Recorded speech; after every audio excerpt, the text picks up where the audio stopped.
आज बांग्लादेश भारत के लिए एक पड़ोसी नहीं बल्कि सिरदर्द बन चुका है। जिस बांग्लादेश को भारत ने आजादी दिलाई, आज के डेट में वही बांग्लादेश पाकिस्तान के करीब और भारत से दूर जा रहा है। और वही बांग्लादेश आज के डेट में ग्रेटर बांग्लादेश की बात कर रहा है।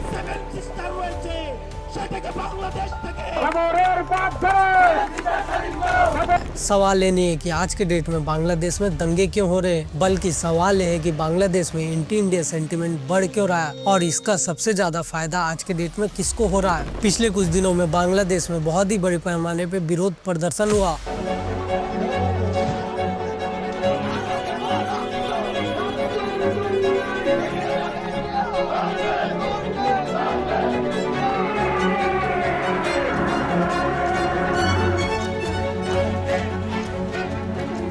हिंदुओं पे बहुत सारे अटैक हुए और यहाँ पे मीडिया हाउस जला दिए गए और यहाँ पे बहुत सारे हिंदुओं को पीटा गया और यहाँ तक कि एक हिंदू रिक्शा वाले को जिंदा जला दिया गया। और उसके बाद ढाका के इंडियन हाई कमीशन पे हमले हुए और उसको बहुत ही ज्यादा निशाना बनाया गया।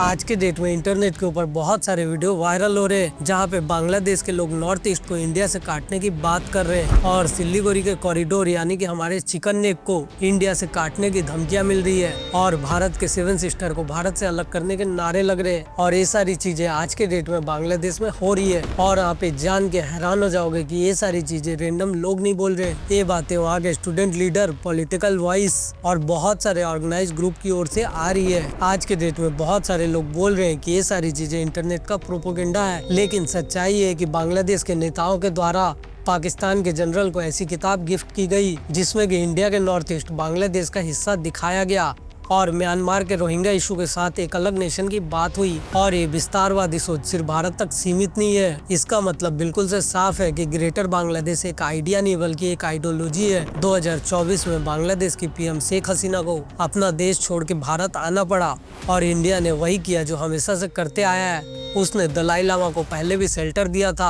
और इससे भी पहले उसने शेख हसीना को एक बार शेल्टर दिया था और भारत इन लोगों को शरण एक मानवता के आधार पे देता है। लेकिन बांग्लादेश की अंतरिम सरकार ने इसे भारत का दखल बताना शुरू कर दिया और यहीं से बांग्लादेश में एंटी इंडिया नैरेटिव स्टार्ट हुआ और बांग्लादेश ने इंडिया को हर एक इंटरनेशनल प्रॉब्लम के लिए ब्लेम देना स्टार्ट कर दिया। अब हम बात करते हैं असली जियोपॉलिटिक्स जो कि है टेस्टा रिवर। और ये नदी इंडिया और बांग्लादेश दोनों के लिए एक लाइफलाइन का काम करती है। इंडिया और बांग्लादेश में 2011 में वाटर शेयरिंग डील प्रपोज हुई थी जिसमें इंडिया 42.5% और बांग्लादेश 37.5%, लेकिन ये डील वेस्ट बंगाल के स्टेट पॉलिटिक्स के कारण आज तक पूरी नहीं हो पाई और इसका रिजल्ट कंफ्यूजन और फ्रस्ट्रेशन हो गया और यहाँ पे ट्रस्ट की बहुत ही ज्यादा कमी आ गई और इसी गैप का चाइना ने फायदा उठा लिया।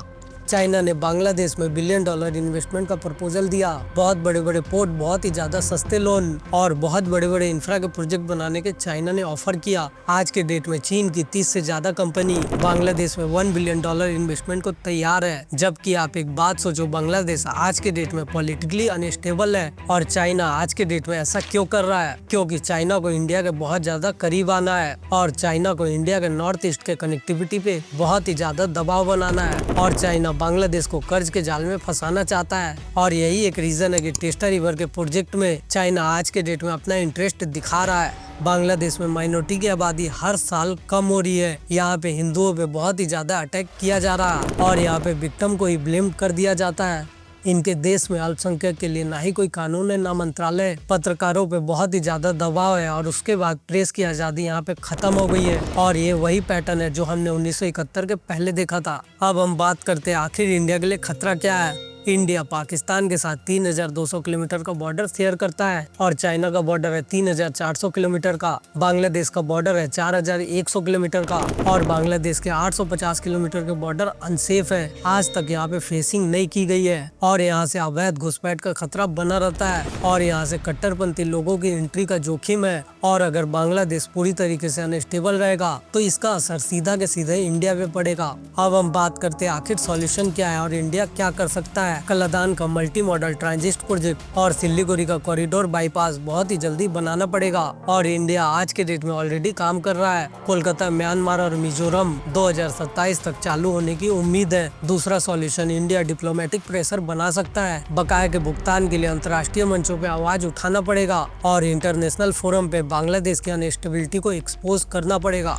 तीसरा सॉल्यूशन, बॉर्डर की सिक्योरिटी बहुत ज्यादा बढ़ाना पड़ेगा। इंडिया को जीरो घुसपैठ की नीति अपनानी पड़ेगी और बची हुई सीमा को बहुत ही तेजी से फेसिंग करना पड़ेगा। और सॉल्यूशन 4, पावर का रियलिटी चेक दिखाना पड़ेगा। अगर कोई देश इंडिया का खुल के विरोध करता है तो इंडिया को भी अपने अंदाज में उसका जवाब देना पड़ेगा। अगर बांग्लादेश आज के डेट में पाकिस्तान की दिशा में जा रहा तो जाहिर सी बात है कि चीन उसका फायदा उठाएगा और यहाँ के लोगों में एंटी इंडिया हेट नॉर्मलाइज हो जाएगा। तो इंडिया को भी बहुत ही ज्यादा स्ट्रिक्ट होना पड़ेगा, बहुत ही तगड़ी स्ट्रेटेजी बनानी पड़ेगी। किसी भी देश की जियोपॉलिटिक्स इमोशन से नहीं चलती है, बल्कि यहाँ पे किसी भी देश का इंटरेस्ट होना जरूरी है। आपको क्या लगता है कि इंडिया को बांग्लादेश के साथ कैसी स्ट्रेटेजी अपनानी चाहिए? आप अपनी राय कमेंट में जरूर बताएं। और अगर आपको ये वीडियो पसंद आया हो तो इस वीडियो को लाइक, शेयर और चैनल को सब्सक्राइब जरूर करें। मिलते हैं आपसे आने वाले अगले वीडियो में, तब तक के लिए बाय और जय हिंद।